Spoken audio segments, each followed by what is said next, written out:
Hey everyone, welcome back to the channel. In this masterclass we are doing a complete, from the ground up deep dive into design a URL shortener, TinyURL.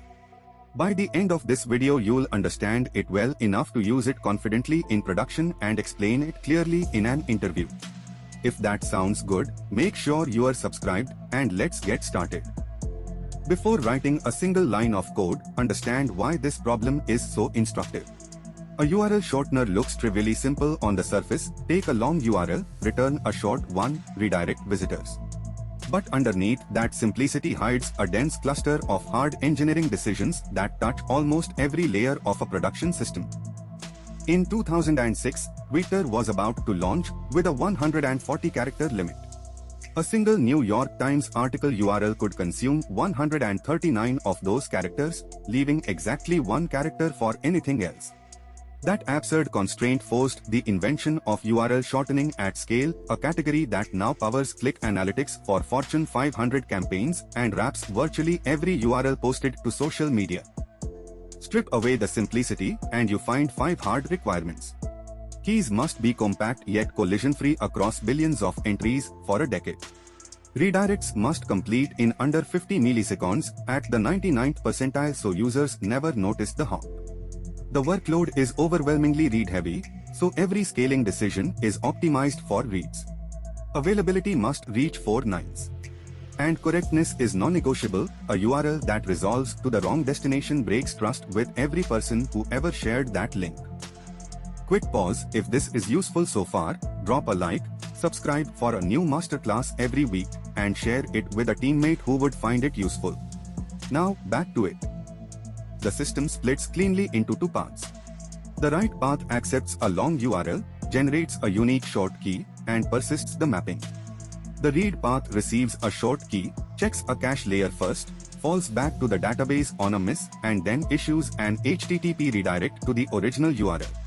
Because reads outnumber writes by roughly 100 to 1, the cache layer on the read path is where most of the engineering effort will be concentrated. Across this masterclass, we will cover 4 concrete engineering areas. First, how to generate short keys that never collide even at 3 billion records.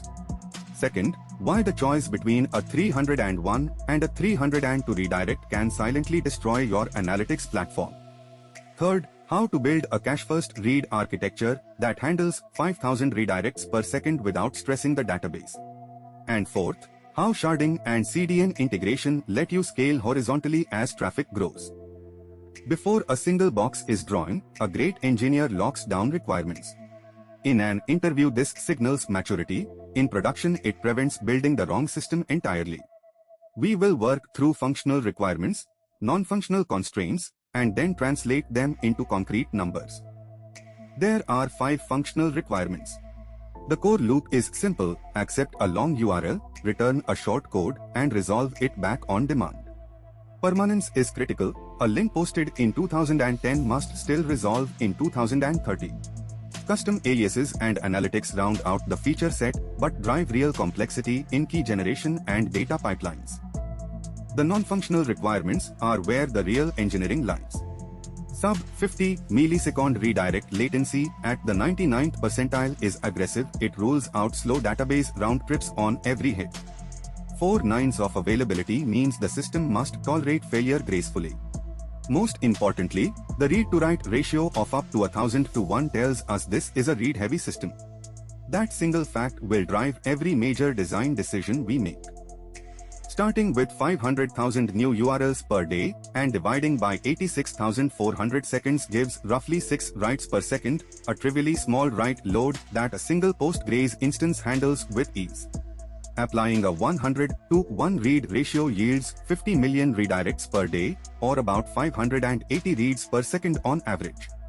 At 10 times peak that becomes 5,800 reads per second. Writes are solved by any standard database, reads are the engineering challenge. 10 years of growth at our write rate yields roughly 3 billion stored mappings. At 500 bytes per row, accounting for the original URL, the short code, timestamps, and analytics metadata, that totals 1.5 terabits. Modern managed databases and object stores absorb that without special treatment. Storage capacity is simply not the problem we need to solve. Every architectural choice in this masterclass traces back to one asymmetry, 6 writes per second versus 5800 reads per second at peak. The write path can be simple and strongly consistent. The read path must be aggressively optimized through caching, replication, and edge delivery so that each redirect completes in under 50 milliseconds without hammering the primary database. Keep this ratio in mind as a constant filter on every design decision ahead. The data model is the foundation everything else sits on. We'll build it into passes, minimal first, then production grade, and then settle the SQL versus NoSQL debate with honesty rather than dogma. Short_code is the primary key, the 7-character string users type or click. Expires underscore at being null means the link never expires, which is the default behavior. Is_active enables soft deletion, so we keep the record for auditing. The MD5 index on long_URL powers deduplication. When someone shortens a URL we have already seen, we can return the existing code instead of creating a duplicate, though that is a product decision, not a technical requirement. The key structural decision in the production schema is splitting click analytics into its own table. URL_mapping is read constantly but written rarely, once at creation time. Click_event is written on every single redirect.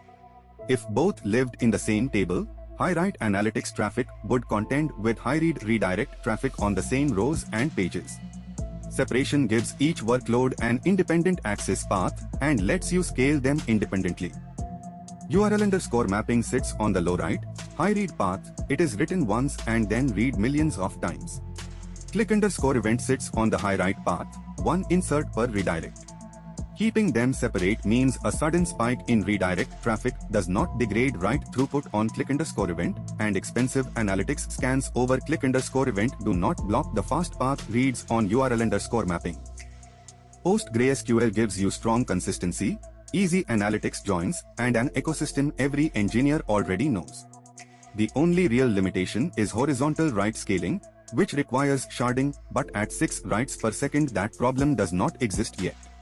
Cassandra and DynamoDB shine at extreme scale with native partitioning and tunable consistency, but they make analytics painful and add real operational complexity.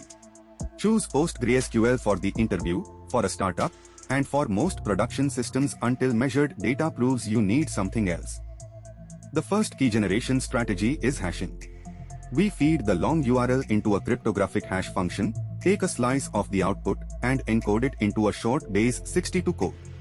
It feels clean and simple, but there are important trade-offs that disqualify it as a primary strategy at scale. We compute the MD5 digest of the long URL, then extract the first 8 bytes and pack them into a long integer. Taking the absolute value guards against sign-bit issues. That integer is then passed to base 62 encoding to produce a 7-character short code. Base 62 encoding repeatedly divides the integer by 62, mapping each remainder to a character in a 62-symbol alphabet. Filling the array right to left produces the correct digit order. 7 characters gives us a theoretical key space of 62 to the power of 7, roughly 3.5 trillion codes. These properties are genuinely appealing. Statelessness means any application node can generate a code independently with zero coordination. Determinism gives you free deduplication. If two users shorten the same Wikipedia article, they receive the same short code and you store only one database row. The danger is truncation. By discarding most of the MD5 digest, the effective key space shrinks dramatically, and the birthday paradox means collisions become likely after roughly the square root of that effective space, far sooner than 3 trillion entries. Every collision forces a retry loop, rehash with a modified input, recheck the database, repeat until you find a free slot. That loop has unbounded latency. The retry loop is the decisive flaw. Under high write throughput, each retry is a database read, and you cannot bound how many retries a single request will need. Hashing is acceptable when natural deduplication is a non-negotiable requirement and traffic volume is modest. For a system targeting billions of URLs, a counter-based or pre-generated key approach is a far safer primary strategy. Base 62 counter encoding is the strategy I recommend leading with in any system design interview. The core idea is dead simple. Assign every new URL the next integer from a counter, then encode that integer in base 62 to produce the short code. Let's work through the math, the code, and the distributed scaling problem. Base 62 uses 62 characters, the 10 digits, 26 uppercase letters, and 26 lowercase letters. 6 characters gives you 56 billion combinations. 7 characters gives 3.5 trillion. At 500,000 new URLs per day, it would take roughly 19 million years to exhaust a 7-character key space. We are not going to run out of keys ever. The encode method repeatedly divides the value by 62 and maps each remainder to a character in the alphabet, then reverses the result. The decode method is the mirror. It multiplies the running total by 62 and adds the index of each character. Both operations are AO, log n, in the number of digits, effectively constant for any realistic counter value. Running the encoder confirms the math. 1 billion, a counter value representing years of production traffic, encodes to just 5 characters. The outputs are compact, URL safe, and fully reversible. Notice that 62 encodes to 10, exactly as you'd expect from a base 62 numeral system. With multiple application servers, a single shared counter creates a coordination problem. Two servers cannot both ask for the next ID and receive different answers, or you get duplicate codes. The solution is pre-allocation. Each server atomically fetches a range of IDs from a database sequence in one call, then burns through that range locally before going back for more. Each server holds a local range in memory and only calls allocate new range when that range is exhausted. With a batch size of 1000 and a write rate of roughly 6 URLs per second, each server touches the database sequence approximately once every 3 minutes. The database bottleneck essentially disappears. If a server crashes and its pre-allocated range is lost, the counter simply has a gap, and that is perfectly fine. We need uniqueness, not continuity. Sequential counters have one meaningful weakness: they are predictable. A malicious actor could iterate through short codes in order and harvest every URL in the system, which is a genuine privacy concern for sensitive links. The simplest mitigation is to use a randomly permuted base 62 alphabet, one whose order is secret to your system. The encoding algorithm is identical, only the character mapping changes, making the output non-enumerable without knowledge of the permutation. Let's recap the key takeaways from this masterclass. If this helped you, hit the like button, subscribe for a new deep dive masterclass every week, and forward this to a teammate who would find it useful. Drop your questions in the comments, I read every one.